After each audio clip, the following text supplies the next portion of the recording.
Hematakyapi, Pahempikile, Yumachiapi. I just wanted to thank everyone for being a part of this live stream and giving us time to talk here. My name is Candi Brings Plenty, and I am the lead for the Two-Spirit Nation Camp here at Oceti Sakowin. And I'm very grateful that we have this opportunity to be a part of the Indigenous life movement. Right now, we're going to do an interview with Andre Nunez, who is the Akichita for the Two-Spirit Nation Camp.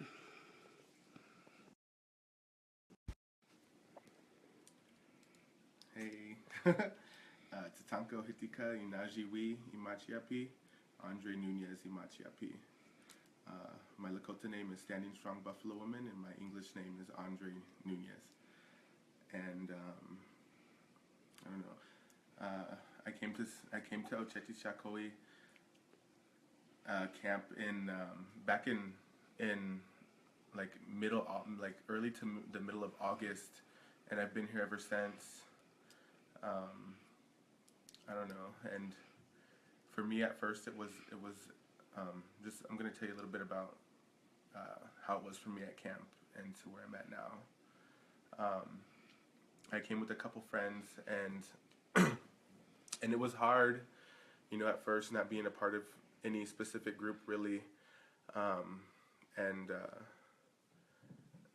back I think in October or so, I was invited to come and stay at the Standing Rock Two-Spirit Nation camp, and I don't know, since then, like, I've seen so many things and watched, you know, people around me grow as well as myself, and I don't know, so for me, like, the Two-Spirit Nation camp was, you know, I don't know, so I'm getting nervous. But the Two-Spirit Nation camp, what it means for me to be Two-Spirit, I don't know, is, you know, I don't know, I guess reclaiming that spot in society, and just, I don't know. I'm sorry, I'm really nervous right now. But, oh my gosh. Ask me a question. Tell the viewers what your Lakota name means and how you received it. It means Standing Strong Buffalo Woman, and I guess the story behind me getting it is because, you know, in November, early November, late October, there was a group of us that had moved up onto the easement, like directly on the pipeline path, and we had an encampment up there. And after joining the Two-Spirit Nation camp, I decided to move my stuff up there because I wanted there to be a Two-Spirit person, or, you know, be represented up there. And so I got my stuff and I moved up there, and maybe we were up there for like 4 days, and Morton County came in and just like raided that camp, and, you know, they took people out of ceremony, you know, and took them to jail, and all of our things that were there got ransacked. And I don't know if I should be vulgar and say what happened, but the Morton County and the National Guard, they shit and pissed on all of our stuff, and they ripped our tents open and then gave it back to us, you know, that after they did all that to it. But during that time, on that day that they were raiding, I was like running back and forth from a vehicle and checking on people at the front, and all of a sudden I hear people screaming, and I look over, and there's like all of these buffalo that just came running around the hill, and it's just like a big stampede from one direction, and then maybe from the south, and then from the east there was an even bigger herd that started coming down, you know, and I remember getting video that day, and it was like, look, the buffalo are coming, you know, they don't even want you here, you guys better watch out, you know, because they're coming, they're gonna stampede you guys. And, you know, and I don't know, and I was there, standing strong, being that voice for people and helping people out. And so when I asked Candi about getting a Lakota name because I haven't had one and I didn't get one yet, and that's how that name came to me. And yeah. Any other questions? Maybe you can inform folks about how we have a really strong presence in our own infrastructure of ceremonies and praying specifically for our Two-Spirit way of life. Well, like we have our own Two-Spirit Inipi that is ran by our fearless leader here, and and it feels good because this Inipi is specifically for the Two-Spirit to folk, and we were able to go into that Inipi, as our, authentic self, and that's, for me, it's really meaningful. I don't have to hide who I am, or feel somehow of going in a different way like I would if I were to go into another sweat. So I feel really comfortable going into an EP with the Two-Spirit Nation. Also, our camp has, picked up like some important roles, even on the front lines, going to the front lines in a group. We go as a group and we stay as a group. But I've noticed, like, one of the first times that we went out together, like, we went and we blessed the said a prayer and blessed that opening, and after that people went down and did a march down there, and I don't know, it's just and people are starting to notice more about the Two-Spirit camp and talk about our camp in a good way that makes me happy, because I've never been in a community like this that you could be yourself and people talk good about you, like, around, and I don't know. You want to talk about what Akichita means and how that created the opportunity to bridge a gap between the community and creating that balance with the Two-Spirit role and the security at the Oceti Sakowin.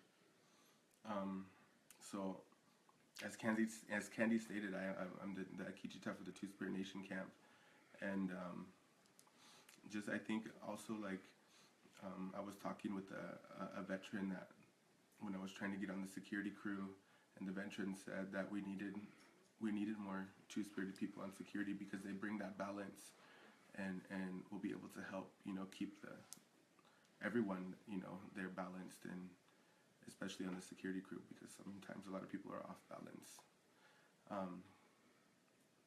And for me, having that role at camp, it meant a lot. It means a lot, and because before Oceti Sakowin and the Two-Spirit Nation camp, I was, like, coming out of a really bad place in my life, and I didn't have spirituality. I didn't have, I don't want to say religion, or I just didn't have, I don't know. I was just looking for something to fill a void in my heart, and I feel like this camp has helped me and helped me grow so much, because, helped me find spirituality, and it gave me a purpose. That's what I'm trying to say. This camp has given me a purpose that I didn't think I had, and sitting back thinking about it, late nights by myself, like, I don't know. I've had friends at camp tell me, hey, this camp is going to be good for you and do good for you, it's going to turn you into something that I don't know, like, something that you didn't know you could do, or help you go places and do things, and it has really, it gave me purpose, so much purpose, and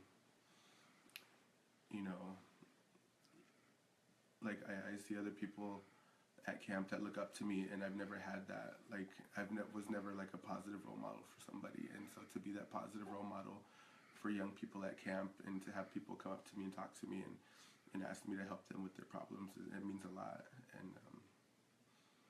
And even when one of Candi's children, asked to adopt me, and it filled my heart with so much love, and it opened my eyes a lot. And I just wanted to be that better person for the community and for the Two Spirit Nation camp as well, be a role model.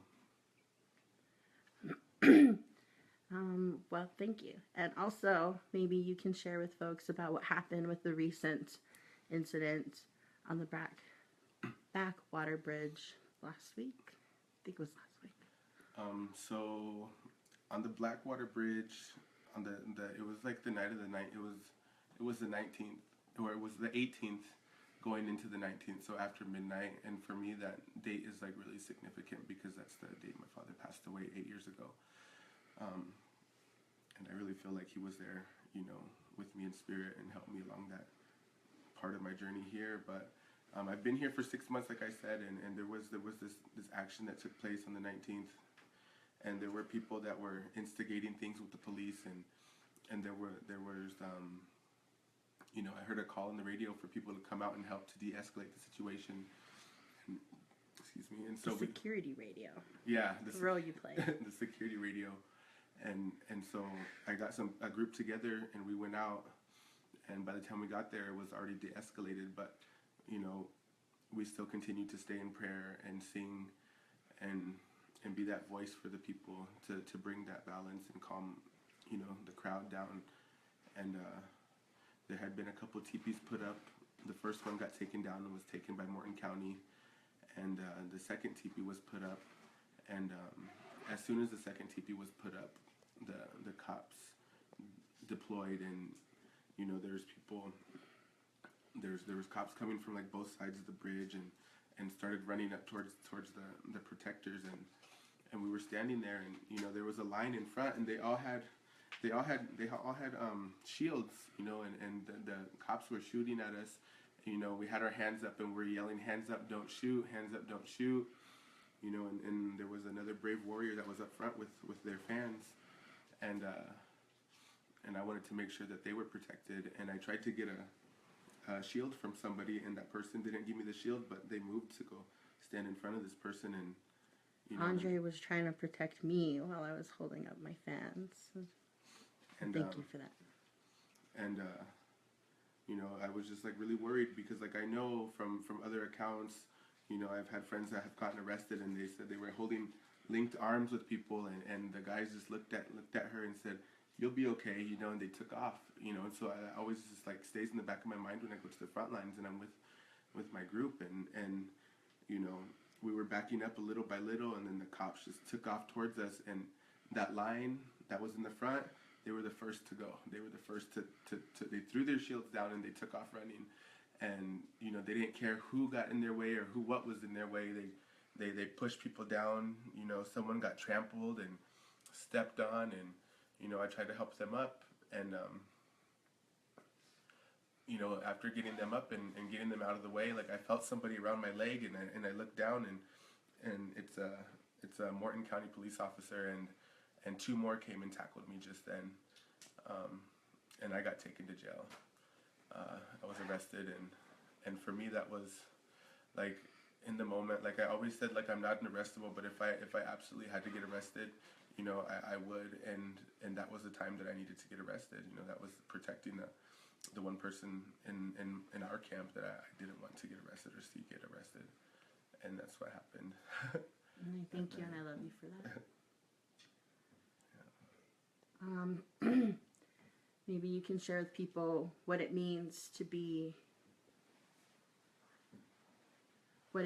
whenever some of our live feeds, whenever they go out, what that means, how our voices have been silenced, not only just literally, but also, I guess, through social media as well. Well, I know those cops, they have something that drain your battery real quick, but like they don't want to see what's going out. They don't want to see they don't want people to see what's going on here in North Dakota. They want people to think that we're leaving. They want people to think that nobody's up here anymore. But you know what? Look, we're sitting here in Prairie Nights Casino right now, and it's on Standing Rock Reservation. We're still here. You know, there's a whole camp full of people over there. Sacred Stone, Oceti Sakowin, and the Rosebud Camp. You know, there's still people there, and they came in today with their bulldozers and, you know, started trying to clean up. But, you know, I mean, which is okay, they can clean up, but there's still people here. You know, this fight's not over yet. You know, especially with the president, you know, signing those orders and stuff. So, I mean, like, we're still here, and, you know, we're still using social media or whatever means may be to get word out, you know. So don't believe some of the mainstream medias when they say there's nobody up here, because there's definitely people up here. You know, I've been here for 6 months, and I don't plan on leaving until this fight's over. Can you tell people what it means to be Two-Spirit to you? To me, it's just, you know, to walk in balance, to be humble, and, you know that, like, my purpose here is not for me anymore. You know, it's for the people. You know, I try not to pray for myself as much anymore, and I always ask for prayers for the people. And even those Morton County police officers and the National Guards deserve prayers too, because they don't know what they're doing. You know, they're blinded by greed and oil, and so. Okay, 2 questions. One, what does Two-Spirit mean? And then the second one, what are your views on Donald Trump? Okay. So Two-Spirit was a coined term in the 90s, and it was coined because, like, all the different indigenous tribes in the United States and South America, they all have their own language, and they all have, you know, different words for LGBT folk, and so it's only an indigenous term. Like, somebody that's not indigenous cannot say they're two-spirited, so it's just like a word. I don't know how to say it. It's just, you know, it's just for us. You know, basically. And my views on Donald Trump.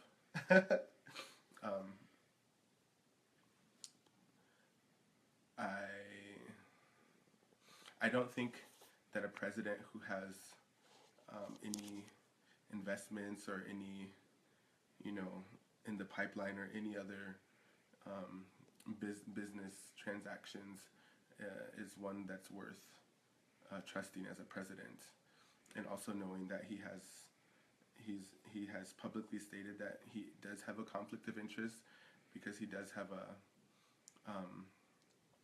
hotel that's in Russia, that's, you know, a building there. He owns property there, and that's a conflict of interest, you know, and he was public about that, and I've read a couple articles. So, I mean, just like I can't trust a businessman as a president, because he's not looking out for the people. He's looking out for himself and his own wealth, you know, because all the things that he's doing now is not focused on the people. You know, he said he wants to make America great again and bring the people back, but he's not even thinking about us people that are maybe not as rich as he is, or, you know, well off.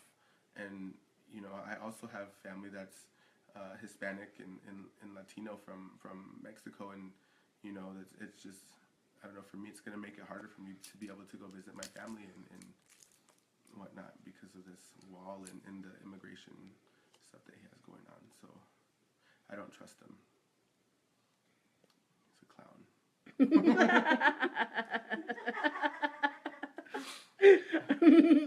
Okay. Any last words that you have to say to the Indigenous Life Movement, for the Two-Spirit Nation, to those nations that you represent? Well, I want to thank the Indigenous Life Movement for giving me this opportunity to tell my story. It really meant a lot. Sorry if I was a little nervous in the beginning. But just like for other Two-Spirit folk that are out there, you know, like, the fight's still going here, you know. I didn't think I would be able to become a warrior like I have, you know, in this day and age, and maybe it's time that the Two-Spirit people of the nation woke up and you know, came out. Okay. All right. Well, I want to thank you for all your beauty, and all of your contributions as a two-spirit Akichita, two-spirit warrior, and frontline water protector. And say hi to your mama. Hi, Mom. I love you. Hope you're watching. Hi, so this is Candi Brings Plenty with the Two Spirit Nation and Indigenous Life Movement. We're here live at the Prairie Nights Casino. All reality, we're taking the night for a mental health break, as well as to enjoy some of that sacred water. And also, tomorrow morning, I will be going live from our Two Spirit Nation camp. And then we'll be on our way. Our Two Spirit Nation leaders are going to take an absolutely much needed mental health break, and we're going to head to the Bay Area for the San Francisco Two Spirit Nation powwow. Thank you. Wopila Tonka.